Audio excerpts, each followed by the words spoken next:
Está tomando eso. ¿Qué se escucha?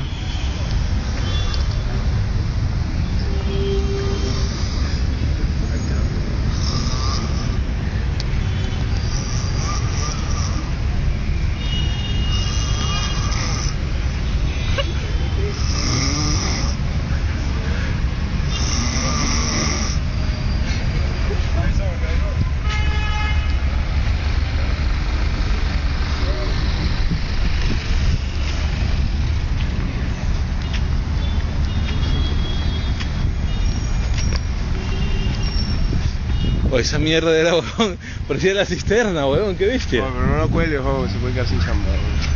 No, habla Gary. Ahora, ¿lo pongo o no lo pongo? ¿Por qué? ¿Bajo qué argumento? Reírse. Porque tú eres un buen periodista, Cabezón, y te gusta ir ante los valores. ¿Tú qué dices? ¿Por qué? Confirmado. ¿Confirmado qué? ¿Te acuerdas de ese noticiario, weón? Noticiario, no noticiario. Noticiario, dicho. Está bien, pues por eso, noticiario.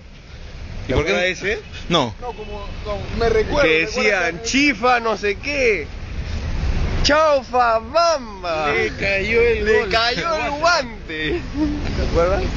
Esa verdad, perdón. Trago, bamba. Así como bamba. Yo hablo Jeremy. ¡Mamba! ¿De quién? Su experiencia.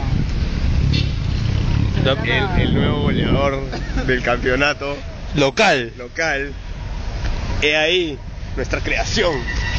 El monstruo. Hemos creado un monstruo. A ver. Belcebú está dentro de él ahora. La mirada del monstruo.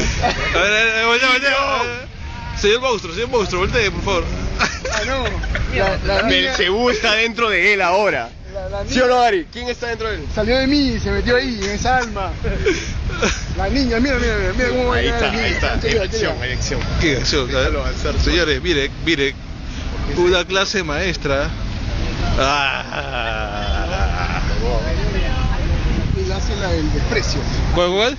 La de desprecio, o sea, camina como que ellas lo miran, él lo mira. Ese es un pajero. Que Mr. Bush. Mr. Bush está en rústica. Mr. Bush está en calle de las pizzas. Mentiroso, Danke Bush. Ok, mucho por hoy. ¿Cómo dijiste? Mr. Danger. Mr. Danger. Ahí está. Firma loca, weón. ¡Loca! Ay, no, eso no se hace, acá hay un... ¿Cuál loca, weón? Acá hay un profesional. Acá hay un profesional de tormenta. Mr. Bush, Mr. Danger.